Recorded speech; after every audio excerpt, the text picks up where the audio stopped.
I'm wearing my Schrodinger's cat shirt today because, like Schrodinger's cat, I feel like I'm both somewhere and not at the same time. I'm kind of in a conference and not. And this video is also kind of about the conference and not at the same time. So the first thing that I wanted to mention is that inside the Google folder, which I am sharing in the email, you're going to find a PDF of the Virginia Energy Cluster and some of its some resources. Now, the Sustainable Energy Career Cluster is something that CTE has. It's like there's like 17 different career clusters that they have curricula for, and I mention it in the video only because I think that some science and math teachers might be interested in some of the resources that are in there. So if you're interested in sustainable energy and including some of that into your course, whether you're a CTE teacher or not, go ahead and check out that PDF. Loudoun County Tech Update. We are getting Nearpod. So if you don't know what Nearpod is, it is similar to Pear Deck. It's really a competitor to Pear Deck. We are going to still have our school license to Pear Deck. So if you've been using Pear Deck, you can keep using Pear Deck. But the county is also providing a license to Nearpod, at least through the end of the school year, I'm told. And when exactly that's coming and how it's going to roll out, we don't have those details yet.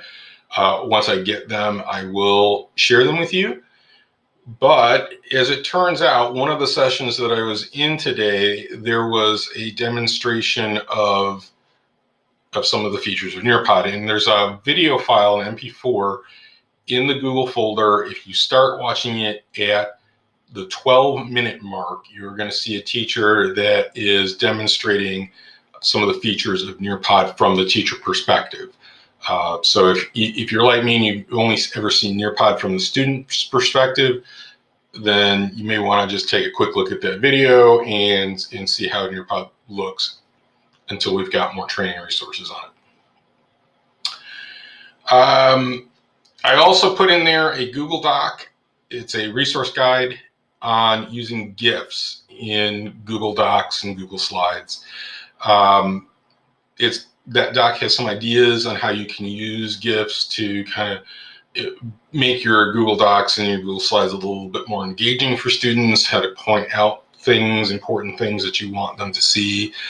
They also give you some ideas of where to go to create GIF files.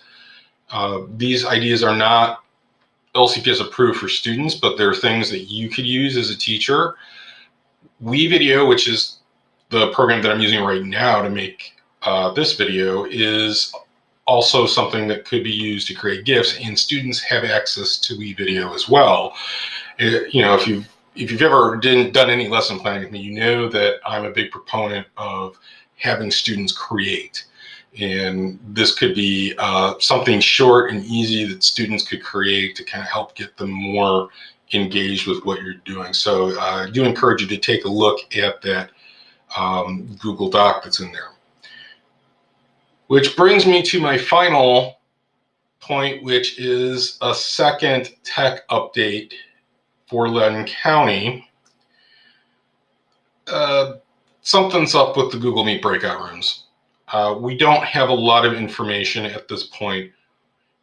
The working theory right now is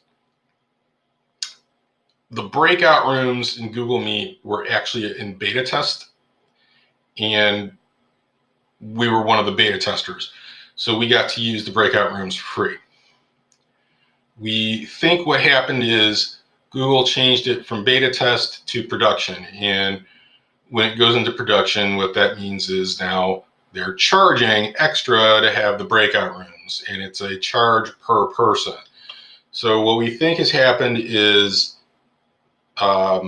because of the cost, only licensed people in licensed positions are currently have the breakout rooms.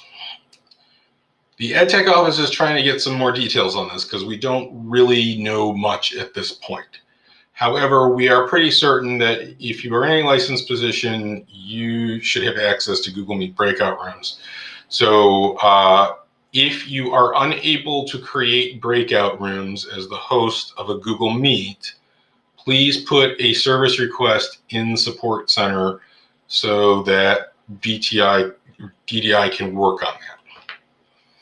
So that's my updates for my video that is both about Visti and not about Visti. It's all very uncertain. But what is certain is I'll be back tomorrow at the end of Visti Day 3.